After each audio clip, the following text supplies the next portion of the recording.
আজ ছিল স্যাটারডে, সেই জন্য তো অফিস থেকে এসে রেডি হয়ে নিয়েছি বাড়ি যাবো বলে। এরপর ব্যাগ পড়লো সব গুছিয়ে নিয়েছি।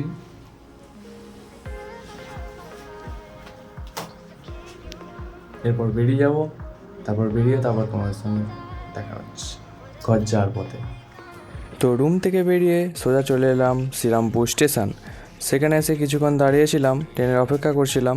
আর স্টেশনটা ছিল একদম ফাঁকা, কারণ একটু সন্ধ্যের দিকে ছিল, সেই জন্য ফাঁকা ছিল। তো তারপর আমাদের ট্রেন চলে এলো, আমি ট্রেনে উঠে পড়লাম।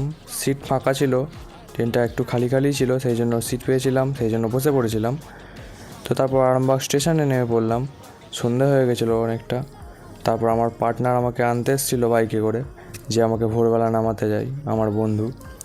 তো সে আমাকে আনতে এসেছিলো এবং বাড়ি ছাড়তে যাচ্ছিলো। আমি বাইকের পিছনে বসেছিলাম। অনেকটা অন্ধকার হয়ে গেছিলো, মানে বেশি রাত হয়নি, সন্ধ্যের দিকে ছিল, 8:30 তখন দিক বাজছিল। তো তারপর চলে এলাম বাড়ির পথে এবং হাঁটা দিলাম। এরপর বাড়িতে ঢুকবো, একটু ফ্রেশ ট্রেশ হবো, জামা প্যান্ট ছাড়বো, তারপর একটুখানি শোবো, কারণ গা হাত পায়ে প্রচণ্ড যন্ত্রণা করছিল, সেই জন্য। তো তারপর বাড়ি ঢুকে পড়লাম, ফ্রেশ ট্রেশ হয়ে জামা প্যান্ট ছেড়ে হাফ জামা পরে নিলাম। একটুখানি চা ফা খাবো আর মায়ের সাথে একটুখানি গল্প করব। তো তারপর রাত্রেবেলা মা খেতে দিল গোলা রুটি। তো এটা খুব সুন্দর খেতে লাগে। এই রেসিপিটা যদি তোমরা জানতে চাও তো আমাকে কমেন্ট করে জানাও, আমি শেয়ার করব, ঠিক আছে? তো এটা খেয়ে দিয়ে এরপর ঘুমিয়ে পড়বো।